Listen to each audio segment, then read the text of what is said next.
Halo semuanya di Kongko United TV, I'm United, We're All United. Pada kesempatan kali ini gue pengen ngomongin tentang situasi kiper Manchester United dan juga kapten yang lagi oleng ya. Tapi sebelum itu update berita dulu sedikit dari Fabrizio Romano ya tentang Eric Bailly. Hari Rabu bakal medical di Marseille dan dia udah say goodbye lah ke Manchester United ya hari ini. Jadi udah done deal, udah here we go. Loan tapi ada buying option. Buying option tuh harus beli, gue nggak tahu deh. Dan pasti dia harus kalau seandainya OM ya Om Marcel lolos champion, dia harus beli Eric Bailly. Harus atau optionnya ini harus dicoba harus dicek lagi ya. Yang pasti uh, kondisinya seperti itu.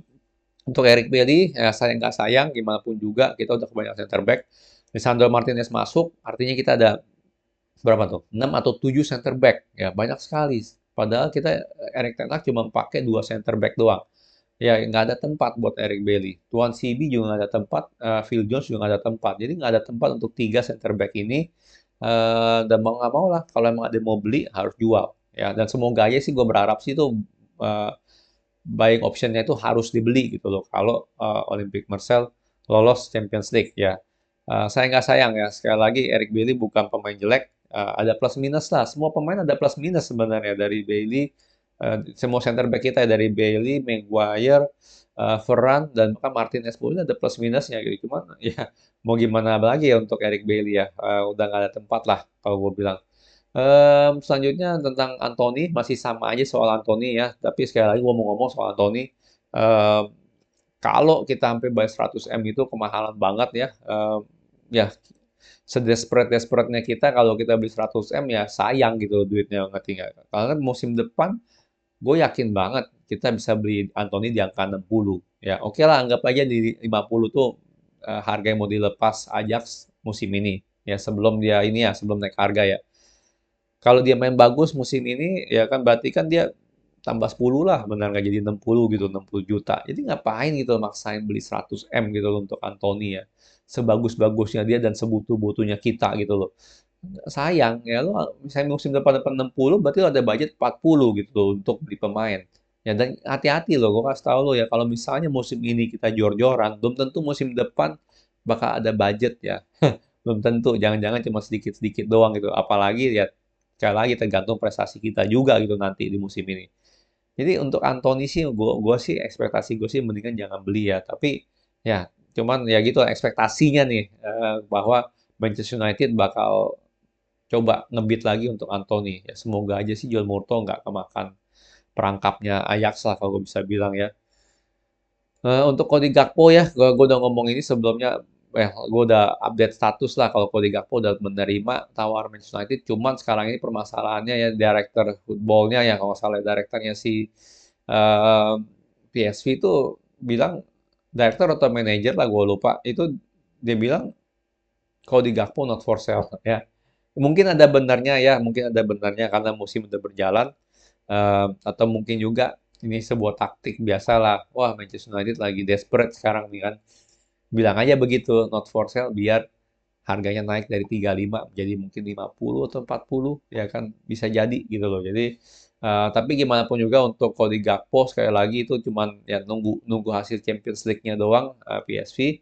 Kalau mereka nggak lolos ya dia kalah lawan Ranger atau apa itu kemungkinan besar Gakpo pindah itu sangat besar lah, lebih lebih gede lah untuk dia pindah.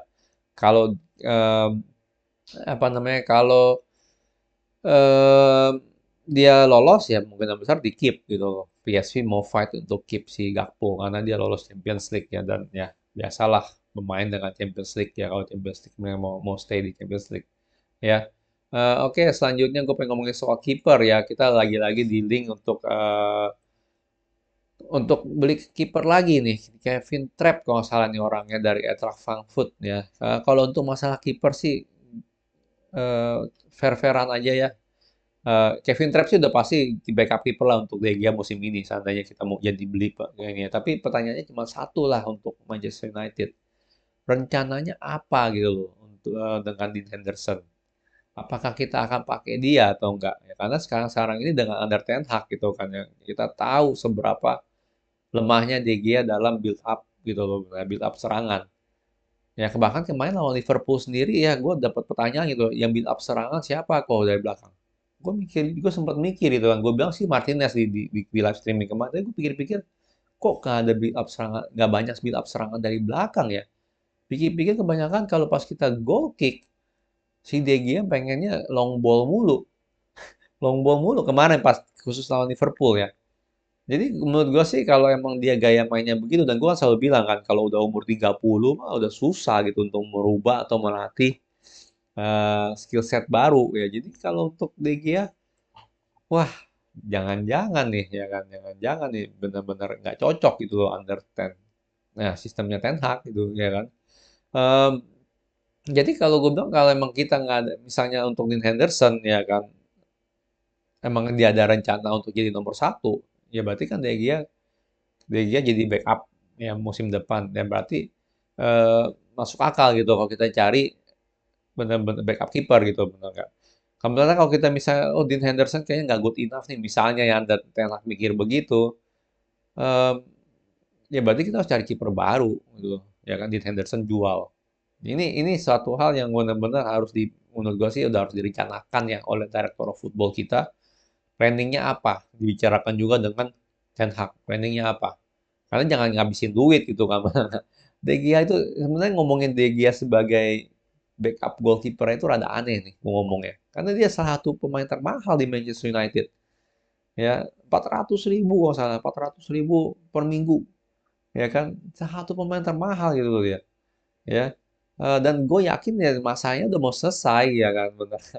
Udah umur berapa gitu. Walaupun kiper masih bisa lama lah. Kita lihat Buffon aja bener nggak. Entah Buffon masih main nggak sampai sekarang di Parma. Tapi intinya gitu ya, untuk kiper ya jangan wasting money, jangan wasting time. Kalau kita mau pakai Henderson ya udah oke, kita cari backup goalkeeper sekarang untuk De Gea. Tapi ke depannya udah pasti goalkeeper backup yang kita cari sekarang untuk De Gea itu bakal jadi goalkeeper ketiga gitu loh, kecuali De Gea keluar musim depan. Tapi siapa yang mau bayar gaji segitu De Gea? Nggak ada. Ya, dan gue yakin dia merasa dia udah jadi legend club gitu loh. Kemungkinan besar dia nggak keluar. Yang pasti ya itu, jadi dia bakal backup goalkeeper termahal ya ini. Yang ya backup goalkeeper termahal dia gitu loh dengan gajinya gitu kan yang tinggi begitu. Ya, jadi ini menurut gue sih ya isu yang penting gak penting lah, tapi ya ini masalah planning gitu, dan kasihan juga lah di Hendo lah. Di PHP 2 kali kan bener nggak, 3 kali lah, ya 2-3 kali lah bener nggak, di Ole ya kan, udah sempat rotasi kan bener nggak. Setelah itu ya nggak dipakai bener nggak, jadi backup. Ragnik jadi backup. Sekarang juga jadi backup, untung di loan out. Ya. Jadi paling itu sih untuk goalkeeper. Pertanyaannya cuma itu, mau pakai Dean Henderson atau enggak, ya. Karena itu bakal mempengaruhi banget itu di bursa transfer kita mau ngapain dengan goalkeeper. Selanjutnya ngomongin tentang ini dia. Kapten ya, kapten lagi oleng ya. Jujur aja kalau ngomongin soal Maguire, gue selalu bilang dia bukan pemain jelek, tapi ya dia nggak, ya dia bukan kapten banget lah di Manchester United, bukan materi kapten di Manchester United. Dan mungkin dari skill set defender pun ya menurut gue dia lebih cocok main di tempat lain gitu ketimbang Manchester United ya. Untuk jadi first teamernya Manchester United menurut gue sih dia ya sekarang-sekarang ini sih ya belum, ya nggak layak lah ibaratnya gitu. Tapi bukan pemain jelek. Cuma permasalahannya cuma satu ya kan, kita lihat permainan Martinez sama Ferran banyak yang teriak-teriak kan, wah kapten udah di drop aja deh ya kan, drop aja lah kaptennya dari Maguire. Kalau feeling gue sih ya gini, gue selalu bilang kalau ganti kapten di tengah-tengah musim ya, walaupun ini baru berjalan, itu bakal jelek gitu loh, bakal bikin tim nggak kondusif, situasi tim nggak kondusif ya, karena kita mikir jelek akan Maguire gitu kan, tapi belum tentu pemain-pemain Manchester United banyak yang mikir jelek akan Maguire. Ya itu adalah fakta. Pasti beberapa yang suka sama dia segala macem ya. Ten Hag udah bikin keputusan jadi Maguire kapten, ya itu harus dihormati keputusannya, dan Ten Hag sendiri harus hormati keputusan dia. Ya, walaupun mungkin dia lihat sekarang, wah Maguire nggak ada kelasnya gitu loh untuk main di MU, ya tetap aja dia harus hormatin putusan dia sendiri gitu. Ibaratnya ya telan telan kata-kata dia sendiri gitu. Ya, gue sih nggak setuju banget kalau untuk ngedrop Maguire jadi kapten ya di sekarang-sekarang ini. Kecuali dia melakukan kesalahan-kesalahan yang besar gitu kan ya. Seperti gue bilang kayak Aubameyang nggak mau datang, atau telat ya, nggak mau, pokoknya nggak mau datang ke ini latihan misalnya gitu. Ya, kecuali dia melakukan satu hal yang berat gitu loh, makanya lu bisa drop dia sebagai kapten. Cuman kalau untuk sekarang-sekarang ini, dia harus hormati dan harus menelan kata-kata sendiri. Ya, dan kita harus respect keputusannya Ten Hag gitu loh untuk ya karena dia kaptenin Maguire lagi, ya lagi. Ya, tapi semoga aja ini masa transisi lah dalam arti kita mulai apa ya, Ten Hag mulai mensedikitkan jam mainnya Maguire ya karena itu kalau akan ngebantu banget untuk ngedrop dia dari kapten menjadi pemain biasa ya. Itu penting. Kalau enggak ya kalau emang dia masih main terus, sering main gitu jadi first team, ya mau gimana ngedrop dia jadi kapten ya? Ya susah. Ya, dan mungkin juga alasannya ya alasan utamanya Ten Hag bikin dia jadi kapten ya mungkin itu untuk ya untuk biar biar situasi tim kondusif dulu gitu biar nggak banyak perubahan di tim ya. Cuman ya ngedrop dia kalau emang dia lagi jelek segala macam emang dia lagi jelek sih dia musim kemarin bisa dihitung jari gitu dia main bagus berapa kali.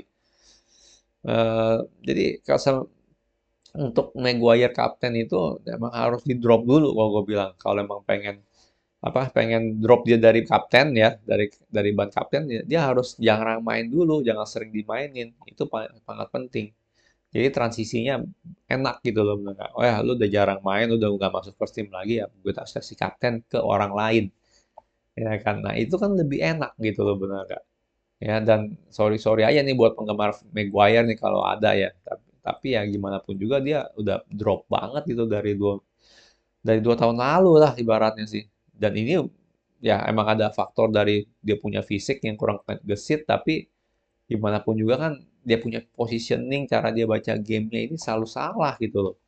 Ini permasalahan utama. Gue selalu bilang kan, lu kalau lambat ya nggak masalah gitu loh. Kalau lu lihat kayak Chiellini, Bonucci aja bisa ngantongin Mbappe di Euro, ya kenapa kenapa Maguire nggak bisa melakukan hal yang sama?